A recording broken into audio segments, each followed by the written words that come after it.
Yo, yo, yo. Hey, guys, welcome back to another awesome edition of the Best Practices Show podcast. Have you ever thought to yourself, wow, these days are hard. They're long. How do I find more energy and purpose in them? Well, today we bring on Katrina Sanders to help answer that question. She's one of the best of all time at helping people figure that out in any role in a dental office. And we ask some tough questions. She's got some good answers. So make sure you listen up. I know you guys enjoy it. We'll see you soon.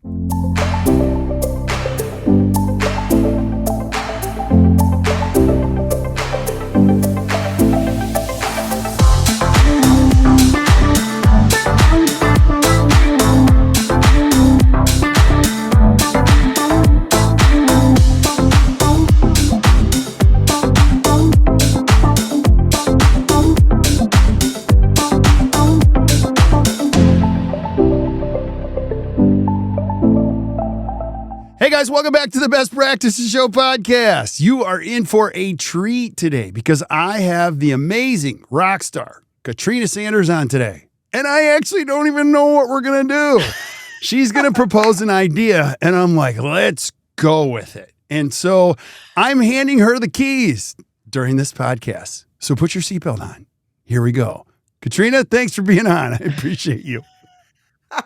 Thank you for having me, and thank you for letting me take control today. This is as a dental hygienist, I love being in control, so this is so awesome. So thank you for this. It's such a pleasure to be here and to see you. Oh, this is awesome. Now I'm going to do my little intro on you because we're huge fans here.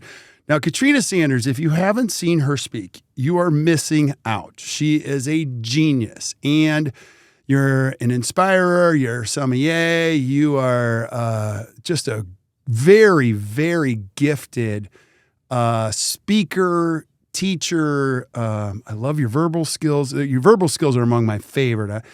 They're so well done on in a purposeful way that a lot of times I'm like, wait a minute, I have to think about that one. That one was really good. And so we become friends over these years and have really enjoyed sharing CE experiences together. And I'll tell you, we brought her into the dental community and they have just eaten her up because she runs our hygiene programs now. And you're in a category of one. I say this about a few people, but like there's nobody that does what you do. And I think for the benefit of anyone who's listening who doesn't know you, I just want you to do a brief bio. Can you do that? Oh my gosh, I love that. Thank you so much. And it's such an honor to work with you and the amazing team of Act Dental. You guys are just next level, and it means a lot to be able to work inside of the framework of what you've built. So thank you for that. Yes, for those of you who don't know who I am Katrina Sanders. I am a Milwaukee native, which is I think why we get along so well. Right. I am a practicing dental hygienist. I live here in sunny Phoenix, Arizona, and practice with AZ Perio. We are a large group periosurgical practice. And along the way, when I don't have my hands in somebody's periodontally infected mouth, I am traveling nationally and internationally as a speaker and a consultant. I also am a podcaster. I have a couple of podcasts. I ghostwrite content. I'm kind of just all over the place. I don't know if I have like a title for myself, which I think is why when people say there's nobody who does it the way I do it, it's because I've kind of just mishmashed this career, I guess. I don't know. I'm still trying to figure out what I want to be when I grow up.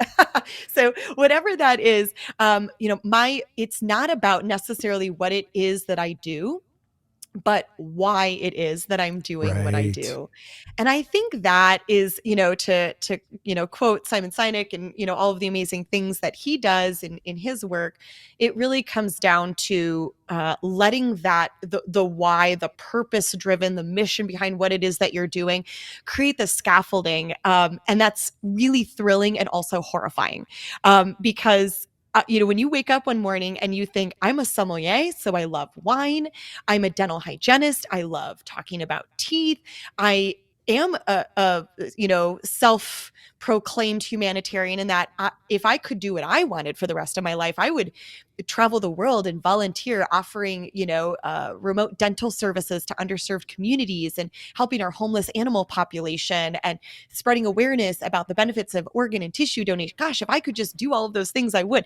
Well, all of that, how do you build a framework of something that, is sustainable and, changes how you interact with the community? So it's not necessarily what I'm doing, but why it is that I'm doing it, which is also why I'm super excited to be here today and to share our topic for today. Okay, so let's go to the bonus round. What is our topic today? Let's do it. Okay, so I'm gonna front load this with a story.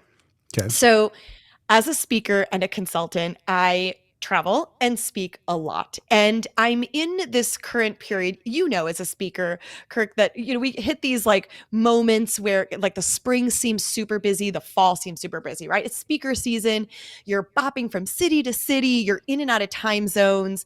And so I was in this like very long travel stint, several weeks, where I would show up in the town that I was in.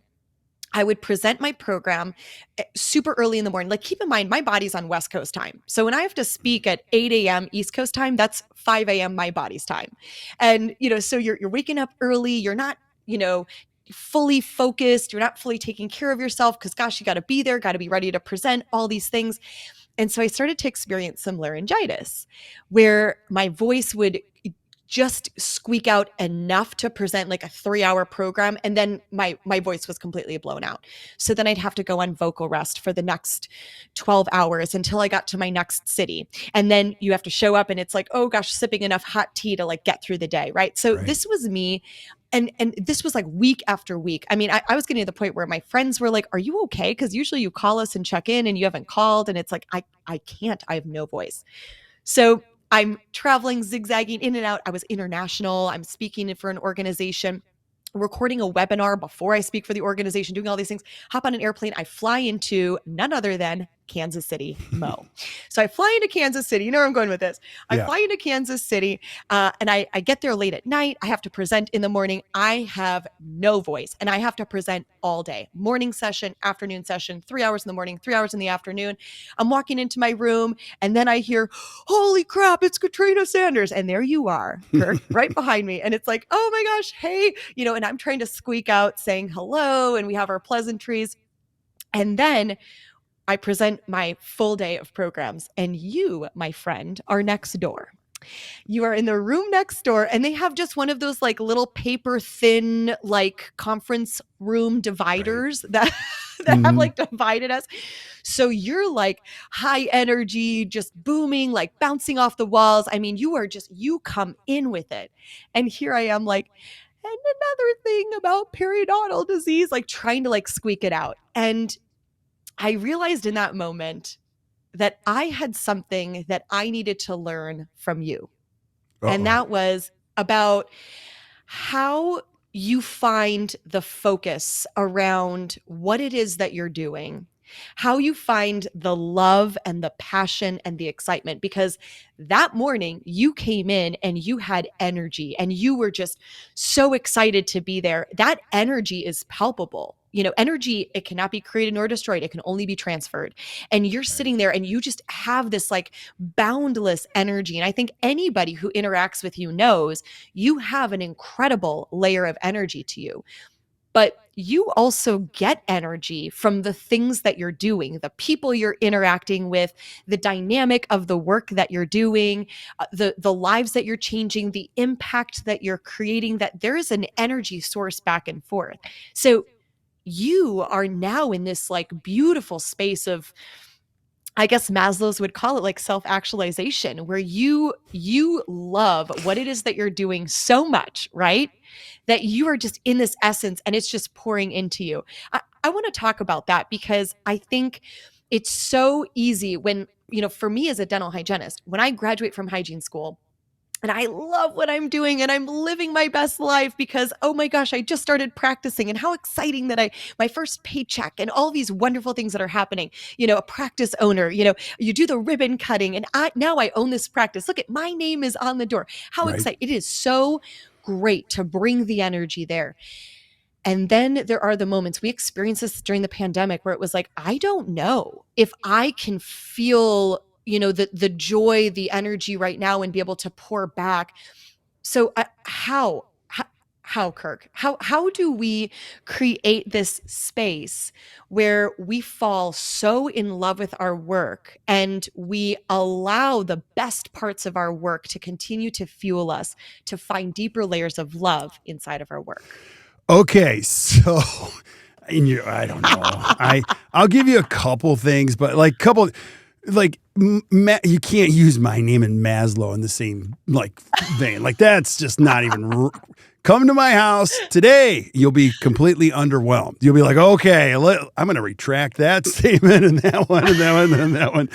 I am just a normal guy. Now I'll just start with this. I'm thankful. I believe in my faith in God is pretty strong. So it's like there are a lot of times I don't know what the hell's going on. I'm just like, can you just, I don't know, just kind of point me in the right direction here. But I would say this to you, to anyone who's listening. I say this to my children all the time. You got to find what you were called to do. And even if I have a daughter, Lily, if you're listening, I think she'd be the best. I think she would be like record-breaking school teacher, like award-winning, like kids would come and she's like, well, there's no money in it. I'm like, you're not getting the point. Once you find what you love to do. Now, one of my passions was to try to be a school teacher. And then I tried to be an actor. I tried to be a lot of different things, but I think it goes back to, I'm a big strategic coach fan, and life started to make sense for me when I went to Dan Sullivan has a workshop called the Unique Ability Workshop, and he describes what the unique ability is. And if you find it, it's like this crazy special place, and every human being has them, but it's hard to know what it is. Number one, your unique ability is you're really, really good at something. That's number one. Number two, people tell you all the time, you are really good at this. Number three, you get endless amounts of energy from it. It's not something you're really good at and you go, wow, I'm exhausted. You do it and you get energy from it. And then the fourth thing, if I can remember correctly, there's 4 steps to it. The fourth is you seek never-ending improvement. Even if you are the best in the world at something like aesthetics, whatever, I don't even care what it is. You can't stop yourself. Like if you were a sommelier and you were the best in the world, you don't go, I'm the best. And you wouldn't even call yourself the best. You would just say, no. You seek never-ending improvement. Now, I'll couple that with this: is if you read Good to Great, it's Good to Great. Oh gosh, I have all these books and I have them. But if you find out what you're really good at and you love it, and the third wheel, which is hard, is the money piece. You got to find a way to make a business out of it. And if you can find a way for those to overlap, but just like you, they don't usually fall on traditional paths. Like people ask me, how'd you get into being a dental consultant? I'm like, I have no idea. I was working at Applebee's and I had a dental lab guy come in, Bob Pop, shout out to you. He got me involved in dental supplies. I'm like, I don't even go to the dentist. From Pop Dental Lab? Yes, Bob Pop. Stop it. That Pop Dental Lab is in Greendale, which is the hometown I grew up in. We toured Pop Dental Lab. Stop it. This is crazy. We toured Pop Dental Lab when I was in grade school. Oh, let's go there. Back the bus up. Watch this one. Boop, boop, boop. That's me backing a bus up. Okay. Now, Greendale, back up 76th Street. Yes. At Southridge, there was a little restaurant. It was called Applebee's. Did you ever go by? It's now. Stop it. That's the Applebee's? I was a 3-time employee of the month at the Applebee's on 76th Street in Greendale. Go there. They flattened it. There's actually a Red Robin now, and then there's a parking lot, which breaks my heart. So I go to the Red Robin, and I point to the parking lot in front, and I go, that's where I used to work, kids. And they're like, we don't care, Dad. They're like, you worked in a parking lot, Dad? Okay. Yeah. So I didn't do so well in college. I went to walk on at the University of Minnesota when 1988, when Gutekunst was a coach. We were terrible. I flunked out of school twice. But it wasn't because I had so much fun. Then I moved back to Milwaukee. It was to my advantage. I didn't know anybody. So I had to go to school. And it was a commuter school, which was great. And I sat in the front row and I'm like, wow, this is pretty easy. You just got to go. And no one told me that. So I was working 3 jobs, driving forklift. I actually worked at the Champ Sports Bar at Southridge also. Okay, But I was a sure. Yep, I but remember. long story short, I was a bartender, and Bob Pop and another guy by the name of Peter Gill used to come in, and they'd be like, you would be great in a dental laboratory. I'm like, hell no, I have no desire to ever do that. And then Bob just brought Wow. me into the office one day and he said, you're going to work here. And I'm like, I'm going to do what? And so it was amazing. Now, he was a serial entrepreneur and he taught me a lot. And Mm. I was there for a short period of time. And then at the age of 24, I moved to Scottsdale, Arizona, where I found a unique opportunity to work in this industry. So, long story short, the answer to your question is this: you got to find something, and sometimes it finds you. But if you find out what you're really good at, you experience never ending joy. And it's a sweet spot to all this. So I don't know that I know the answer to your question. I'm on the same journey as you. I'm a human being trying to figure out life every day. But I will tell you, I freaking love it. Like speaking for you and for me, people always say, what are you going to speak on? I'm like, I have no idea. Like Yeah, I don't know. I Just got get it. Yeah, 600 just go. slides. We might get to 10 of them. We'll get through them. Yeah.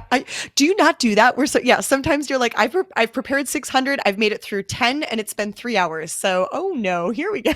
Do I do that Just changes the sometimes? I dynamic of do it. it all the I do time. that.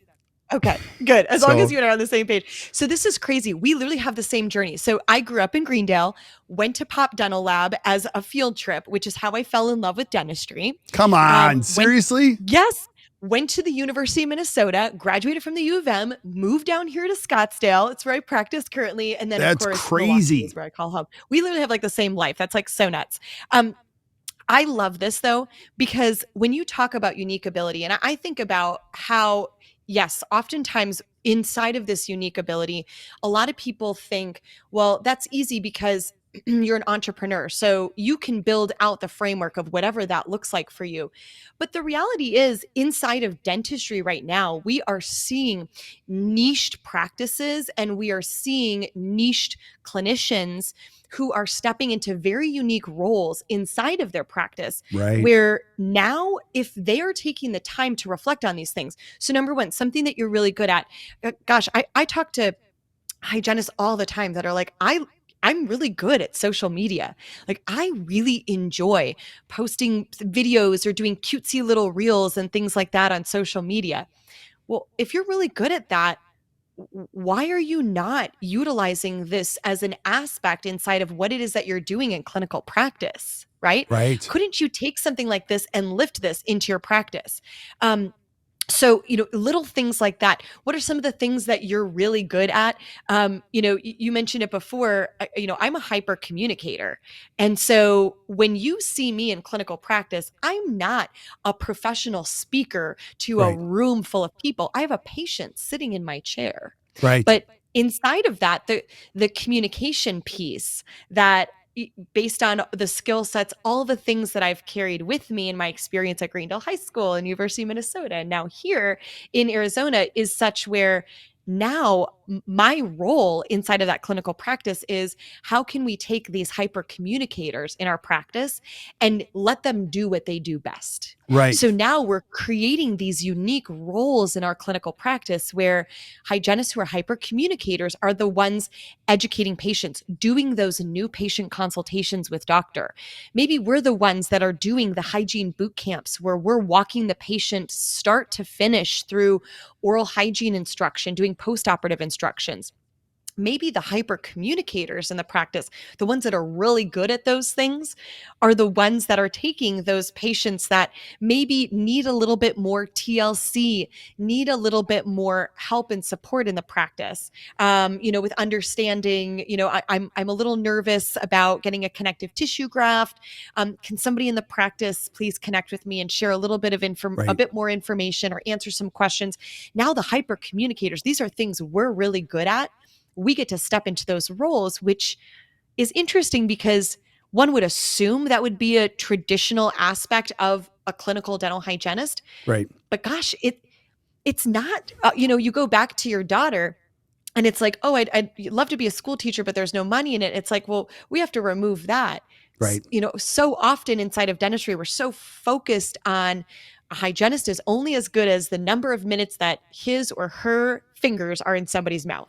Right. And it's like, well, gosh, I don't know. I think we have to change. I think we have to flip that mindset Right. to say, actually, we have these amazingly talented people who absolutely are good and are trained as clinicians. I know how to hold an instrument. I can hold an instrument very well. I can scrape a Right. tooth very well.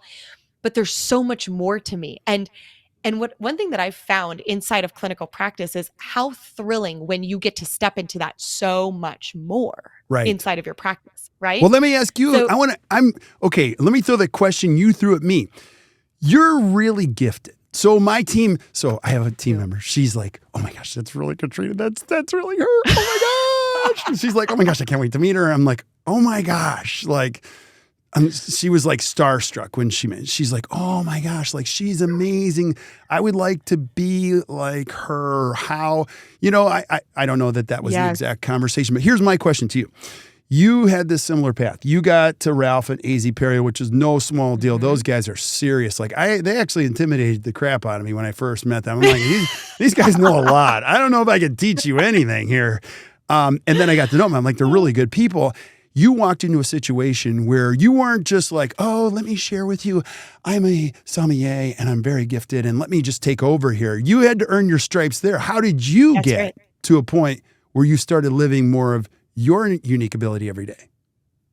Oh my gosh, I love this because this is the question that I think it's the thing that we aren't measuring that we should be measuring. And that is people cannot look away if you are being raw, authentic, and honest. Mm-hmm. And people can't not follow if you have a Right. mission because everybody wants to get behind a mission. They do. You Yeah. know what I'm saying? As long as that mission is not like hurting somebody or you know what I'm saying? People want to get behind that. So when I started trying to transform what I was doing, step outside of I'm a dental hygienist, period, into saying I'm a dental hygienist and I do this, I do that. This matters to me. These things are important to me. Immediately, my presence inside of the community, and by presence, I mean how people interacted with my written content. I was writing little blogs, I was writing little articles. You don't have to have somebody publish those things to Right. write. You can put them on social media, you can put them on LinkedIn. My LinkedIn presence, my social media presence, the podcasts I was being interviewed. So all of the content that I was putting out there was sharing two very unique things. One, my authenticity, who I am, what I'm doing, and my why. And number two, my mission. So if you're in alignment with those things, get behind me because this is where I'm going. Love it. So my why, my drive, my impact was really about I'm not just a tooth scraper. I am trained in so many other things. I'm trained in how to read a medical history. I'm trained in screening vital signs. I am trained in identifying potential underlying conditions. I am trained to do comprehensive extraoral and intraoral examinations. I'm trained to look at pathologies and tell the patient whether they may or may not have other systemic modalities. I am trained to have an intimate relationship with oral inflammation, decay of hard tissue, TMJ evaluation. I mean, I look down the airway of my patients for, ungodly amounts of time. I am trained in all of those things. I am not just a tooth scraper. So my why initially when people like Ralph Wilson, the Bruce Hausers of the world, the Holly McKnights, the Dirk Donovans of the world, our CEO, Jeff Mazzarella, when they were interacting with my content, they were seeing this hygienist sees herself as more. Now here this is a really interesting it's the law of attraction or really just being a magnet for what you want to attract. Right. What I was doing was being very clear, provocative, loud, honest. Those are all things if you ask my family. Right. What are some things you would use to describe Katrina? My family members would absolutely say loud, provocative, honest. Those are the things that make up who I am. I was doing those things inside of this is my why. This is where I'm going, right? Right. So these practices that, we just want a hygienist to be a prophy queen and just scrape teeth. I was already not going to, I was not going to attract those offices. Yeah. Do you know what I'm saying? Because they're going to look at what it is that I'm doing and they're going to say, that we don't need that. We don't want that. So again, like hygienists listening to this, that maybe are in a space where you want more and you want to be a magnet for that. Think about what that looks like. Right. Doctors who, practice owners, office managers who want gosh, everybody loves using that term, rock star hygienist, right? I think what you mean to say is you want somebody who's going to come in and blow it out of the water and impress your patients, welcome them into the practice, and do every single step, every clinical modality, inside of the practice, be involved, take ownership, be the CEO of your hygiene column, right? So when you think about some of those things, I was a magnet for that. Yeah. So AZ Perio at the time thought they were already masterminding in the background that they wanted to create something very different. They wanted super involved hygienists that would take on a non-traditional role. And so when they saw this content coming out, it was like, whoa, I at least want to talk to her and see what's going on. Right. And so that's step one. But the other step of it is the mission, where I'm going and what I'm doing. And that mission, it has to be an undeniable, unwavering mission for me. Right. That mission is what drives me to continue doing what I'm doing. It is the reason why I will say being a speaker is not glamorous. No. There's so many people that probably, I want to do what you do. And you're like, okay, Right. literally 6 days ago, I landed in Cincinnati. I had been traveling since 5 a.m. that morning. We landed in Cincinnati, a wine bottle shattered in my suitcase, a wine bottle that we were bringing for a client. Luckily, my clothes served as a very beautiful sponge of sorts to absorb all of that wine. Those clothes I needed to wash before I deliver my webinar that evening. None of this is glamorous. You know what I'm saying? Why do I do it? Because my mission is more important than all of those other tiny inconveniences. Totally right? agree, because if that's it what they isn't, are. yeah, if it isn't authentic, we can all see through it. And we've seen people up there trying to promote a mission. I'm like, you don't really, I'm not buying it 100%. It's So fair weathered. You have to be unwavering in that. So right. My mission began as I am here not to make dentistry comfortable, because gosh, people love when speakers, influencers, etc. make dentistry comfortable. You guys are heroes. You're all doing amazing things. Keep working so hard. Making dentistry comfortable is, don't need to change anything. Keep doing what you're doing. No, you But stress. I'm not You here. stress me out. I know. Doesn't that just like drive you crazy? I'm not here to make dentistry comfortable. I'm here to make dentistry better. And there's a difference there. Because when you make dentistry better, that oftentimes means that you have to make dentistry uncomfortable. So you know what that looks like? That looks like getting reviews in my course evaluations that say, how can she say that now it's okay for you to probe dental implants? Well, it has been for a long time. I'm not here to make it comfortable for everybody else, because that's what you learned in school 25 years ago. So it's comfortable for you to just hear the same things that you heard 25 years ago repeated, so that you know that you're doing a good job. Gosh, I'm going to make dentistry better. And that means that I'm going to say what's going on in research right now. And that may mean that, gosh, you're going to have to go back to your clinical practice and make some edits. But that is because when we make dentistry better, we make our community better. So you create that mission. And it's a mission that, yes, it is hard for people to get behind, especially when you're a new voice in dentistry. I was a wine sipping perio hygienist from Phoenix, Arizona. I don't fit the mold of what people expect of a provocative speaker at all. And yet inside of this, when you create that charge, when you create that mission, people can't argue with you about it. They can't. And so those are the things that it is hard, because your mission has to be the thing that you remember and think about in those moments when it is difficult, when it is challenging. That's on a macro scale.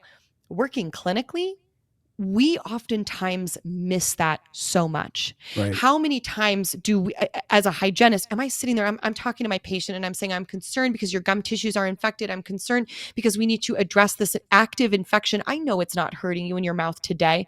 I know it's not. But if we don't treat this, you run the risk of experiencing any one of 57 unique diseases and conditions that have a biological plausibility linked back to periodontal disease. Mr. Jones, I've noticed that you're hypertensive. I've noticed that you have high cholesterol. I've noticed these things in your mouth. And gosh, I think I'm looking at a fire that is just continuing to escalate. The flames are getting bigger and bigger. And this is where, did I hear that you have a family history of cardiovascular disease? Right. Did I hear that your physician said you do in fact have high cholesterol and we need to manage this? Gosh, this conversation, Mr. Jones, is about your health. And how easy is that for us to want to start with that conversation, but we all know that the conversation doesn't end there. You have those inconveniences, the proverbial bottle of wine that shatters in your suitcase when you need to get there, shower, and get ready to do your webinar. That shattered wine bottle looks like a patient that goes, yeah, but does my insurance cover that? Right. Or, no, thank you. I just want to do my free cleaning my insurance covers. Yeah. And now you have to remember your mission. You Yeah. have to remember your why.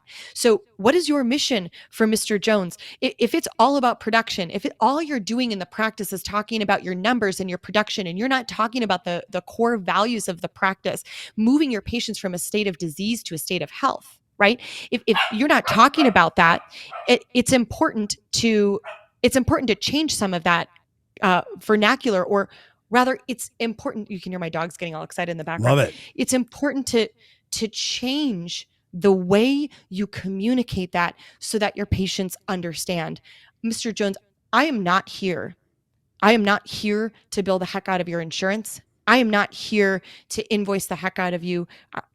I am here because I'm your healthcare provider. Yeah, I love it. You're provoking so many thoughts. I mean, I don't know who said this years ago, but great leaders speak to people's hearts. Great managers speak to people's heads, and I think you do that a lot. Number two, if you're listening to this, Katrina said it brilliantly, but I'll dumb it down for you in the easy follow along fashion, which I have a college graduate now, and she's like, Dad, this is hard. I'm like, okay, I'm gonna quote Katrina. I have to go back and listen to the recording. Oh, no. But like I said something similar this week because I'm full of it all day long with my kids. I love it. Be so good, no one could ignore you. Just be good at something that they're like, I can't ignore this kid. This kid won't go away. This kid. And then the other thing is, I think if anyone's listening to this, you might not like where you're at, but everything is temporary. Do more than what you get paid for, and you will soon get paid more for what you do, and just live by that. I never did the minimum. I was always like, even at Applebee's, people wanted to dump shifts. I'll take it.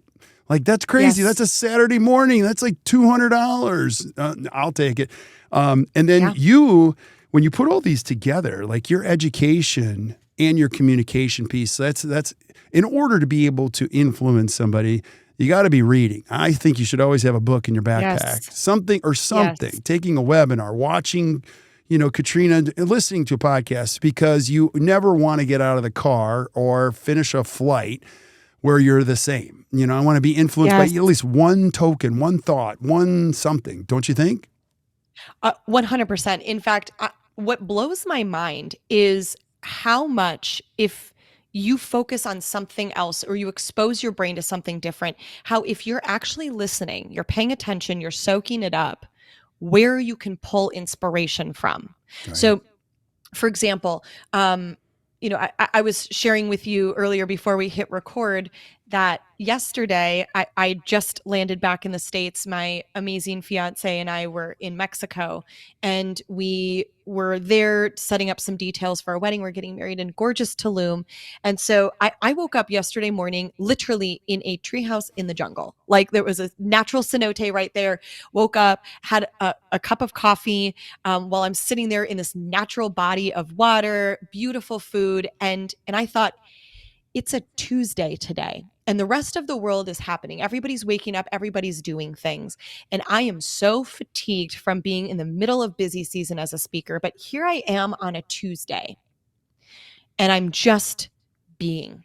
Mm-hmm. And it was in that moment that I had to truly express gratitude for the hustle and bustle, for the other side of Katrina that does hit the ground running, that does take the proverbial crappy shifts at Applebee's, because as a speaker, you take crappy shifts as a speaker. Oh, the worst. You know what I'm saying? When you're like up in airplanes, when everybody else is sleeping, You are in hotel rooms when everybody else is having a pool day with their families. You are, busy sending, replying to emails while everybody is enjoying dinner together. I mean, you sacrifice. But in dentistry, we've sacrificed. We've gone through dental school. We've gone through hygiene school. We stay late for the patient. We work through our lunch hour for the patient. We arrive early for the patient. We do the things. We sacrifice those things. I had so much gratitude for all of those things that worker bee Katrina did, where now she could experience those pieces. I was inspired by my own work ethic yesterday, literally, in the fact that it's like, wow, I have so much gratitude in being able to do that.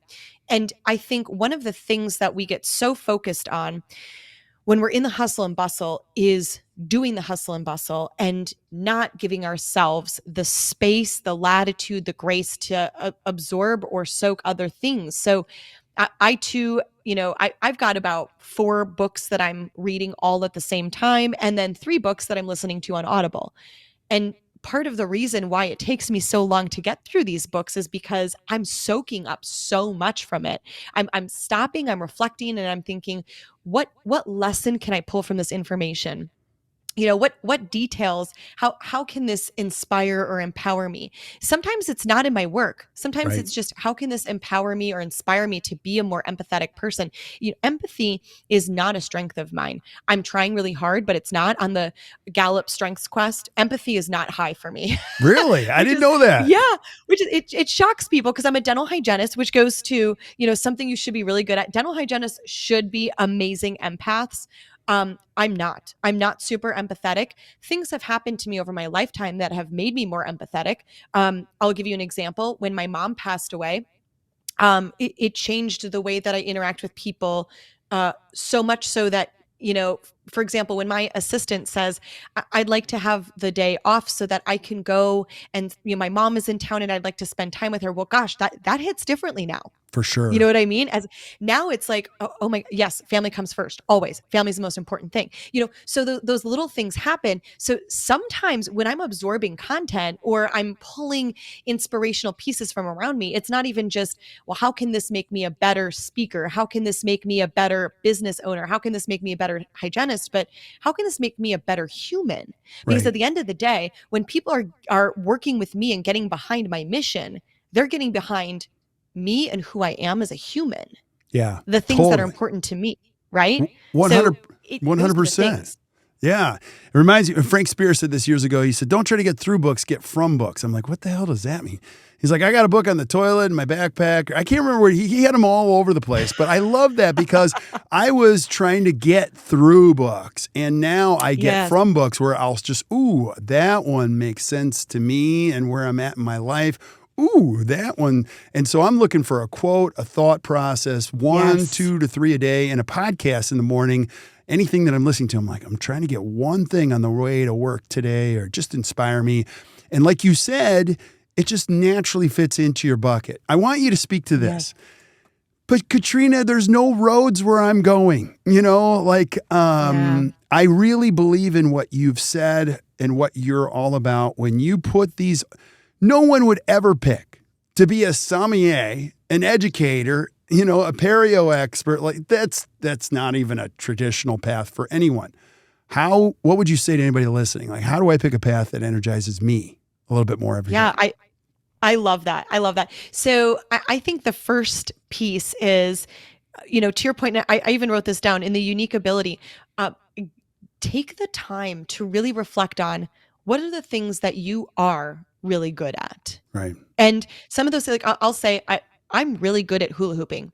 I'm an amazing hula hooper. Actually, nobody knows this. I don't have this anywhere on my social media. I don't hula hoop professionally on stage. So maybe not all of these things you're going to use, but just as an example, I'm a really good hula hooper. Don't use that. But what are some things you're really good at? I love this. What are things that people say that you are a natural at? What are things that your patients are saying, your family members, your friends?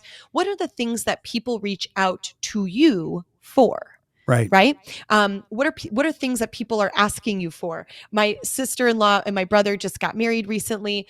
She came to me immediately. She was like, I would like you to help me, put together my bachelorette party. Well, I'm amazing at putting together events. So when I became a speaker, putting together wine tasting events for people was also super duper easy, something I could easily put together. What is something that does drive or give you energy? So I honestly, I'm inspired by these things, Kirk.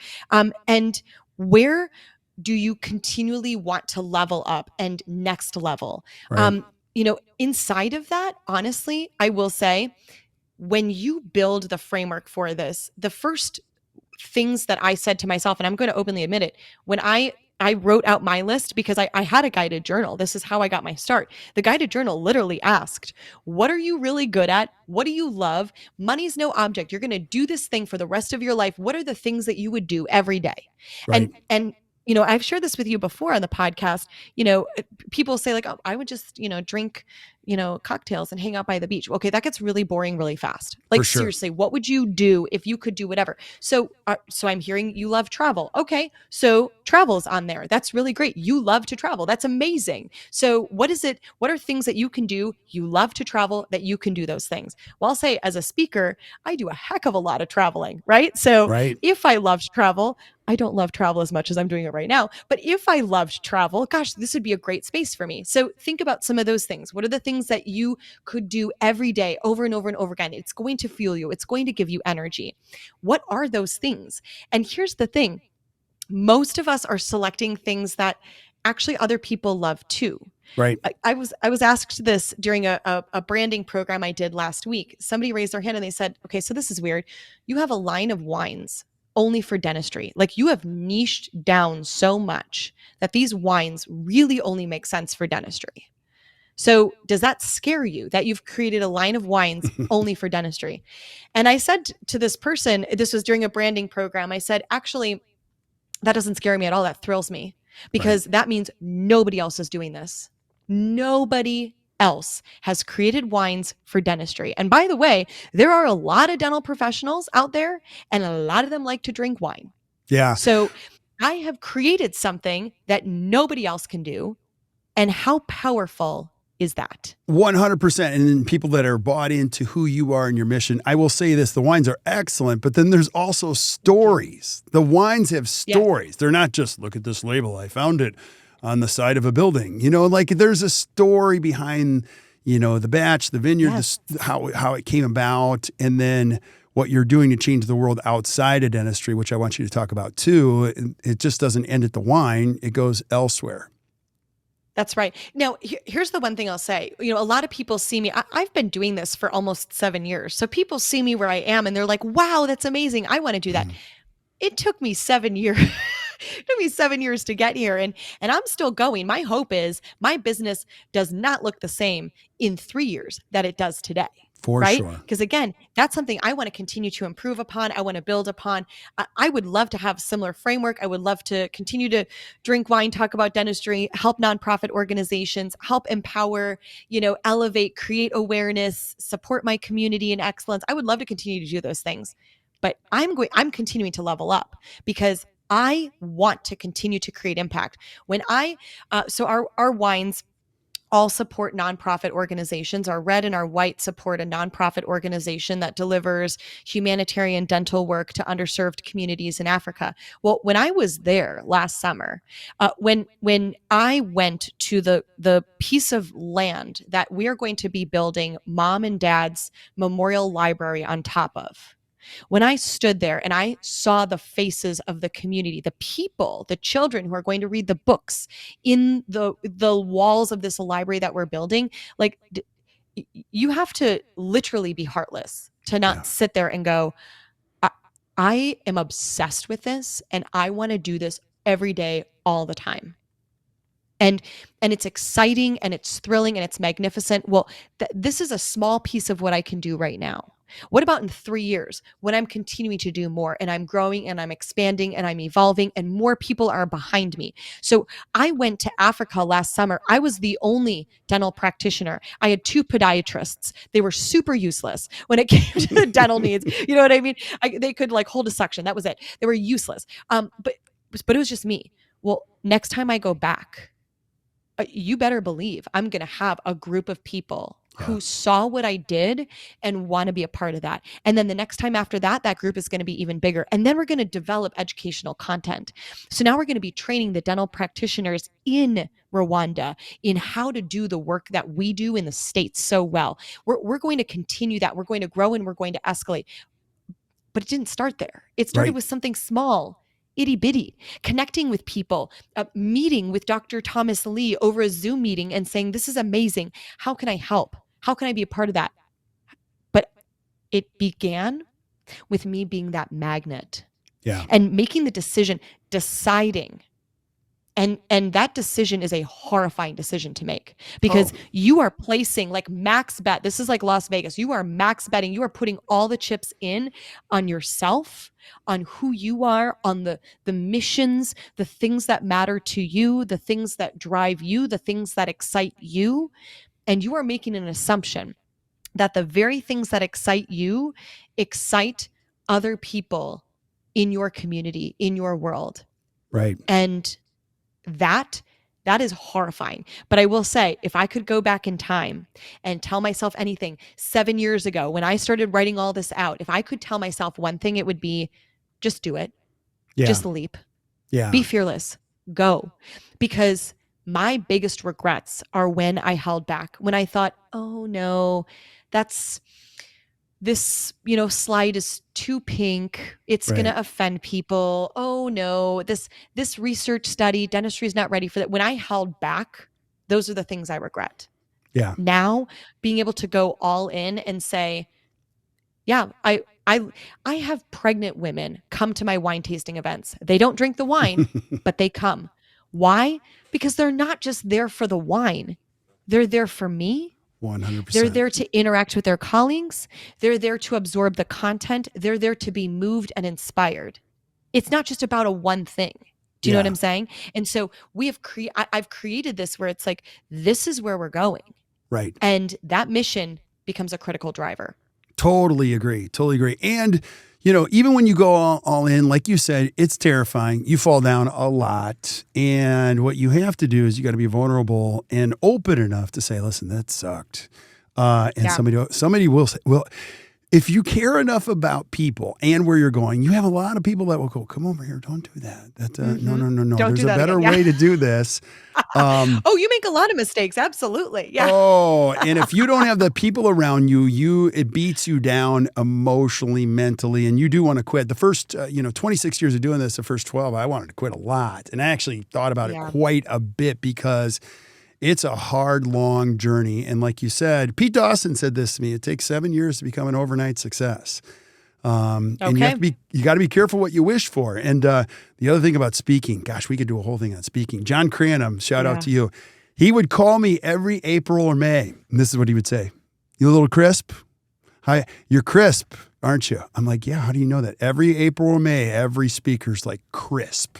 They've given blood to their cause and they've spent, if you've ever slept in Logan Airport or Dallas Airport, which I've done many times, you always question, oh my gosh, is this journey worth it? Because now I'm going to get on another flight. I won't get home till Saturday afternoon. And man, I know what's going to happen when I walk into the kitchen and Sarah's going to look at me and go, "How was it? How was your weekend? Let me tell you about mine." And you're going like, "Oh, okay, great." So, with everything, you need help. You need somebody to add perspective. I love it. And the sum total of it is where you are at, which we are so proud of you, is that you look at your work and you go, "I'm changing lives here. I'm doing a lot of good stuff here, but it might be one here, it might be two there. Right. You never know." But Katrina, you're changing people's lives. It's pretty amazing.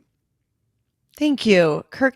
As are you. And honestly, as is anybody listening to this podcast who shows up, day to day, serves their community, connects with human beings, makes their day better.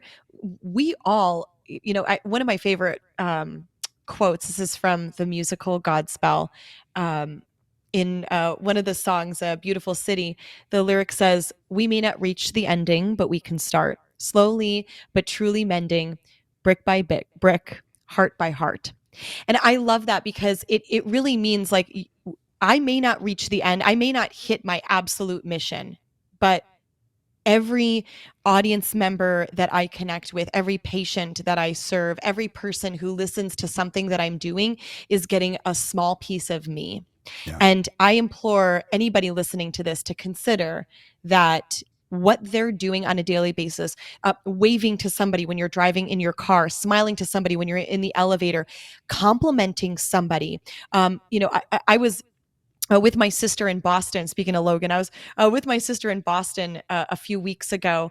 And I saw this gal sitting by herself. She was wearing this cute little romper. She looked adorable, but she was sitting by herself. And she got up to go get herself another glass of wine. And as she walked by, I said, "Excuse me, I you just look so nice in that romper. Like your skin tone with that color, like you just look amazing." And she was just like blown away. She's like, "Oh my gosh, thank you." She comes back over and she brought a glass of wine for me. And she said, Wow. "I just wanted to drop this glass of wine." She's like, "I didn't roofie it or anything." She goes, but I brought this glass of wine. She goes, I just moved here to this city 2 weeks ago. I know nobody. And I decided to just take myself out for a wine date to read a book. And then you were kind and you said something so sweet to me. And thank you. That means a lot. That's It's those awesome. little things, right? That you have the ability to help so many in small little nuances. It cost me nothing Right. to say to this woman, "You look adorable today." Yeah. And it was honest. Those little things, anybody who's doing things like that, brick by brick, heart by heart, you are building a beautiful city. And what an incredible thing for us all to be a part of together. Love it. Love it. Love it. I have so many questions, but we're going to save them for future episodes of this. Yes. Wrap a bow on this, Katrina. Give us some final words as we wrap up these thoughts. I think the bow in all of this is taking the moments that you love most about the work that you're doing, acknowledging your why, and never forgetting what your mission is. Using that as a driver on the days when you are exhausted, you have no voice, and Kirk Barron is next door screaming and bouncing off the walls. I'm so sorry. It is no, I love you so much. No, it was hysterical. But take those moments and go, he has a mission.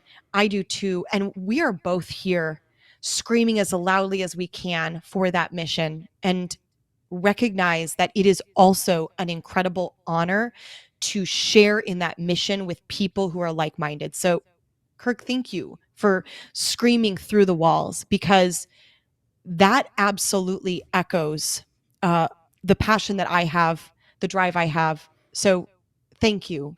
And my hope is those of us who are listening to this podcast can look to their colleagues, their doctors, their assistants, their team members, and recognize that these people are alongside you in that same mission.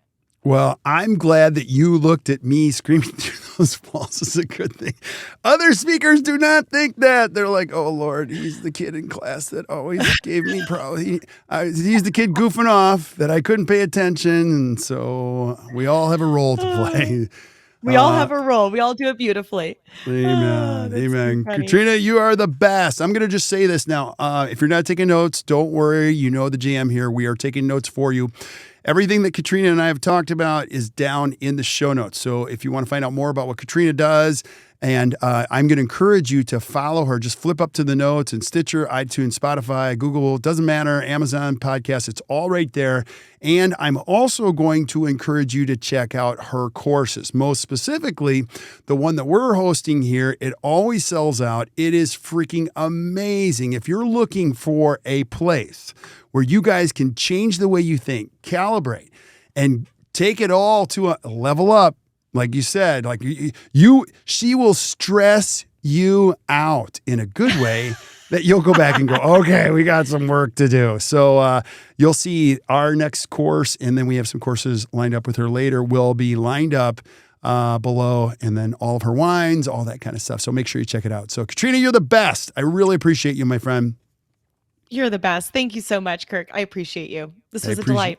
Delight. Stick around. We'll say goodbye to everybody else. But thank you guys for listening to the Best Practices Show podcast. Hey, if you enjoyed today, Please do us a huge favor. Hit the share button. Share this with your friends and your colleagues. I love it. I don't even know what's happening or why it's happening. It's just, we're having a blast doing this. So keep sending me your suggestions. I get them all the time. I freaking love them. And until we see you guys next, or you hear from us next, keep watching or keep listening to the Best Practices Show. You guys enjoy your day.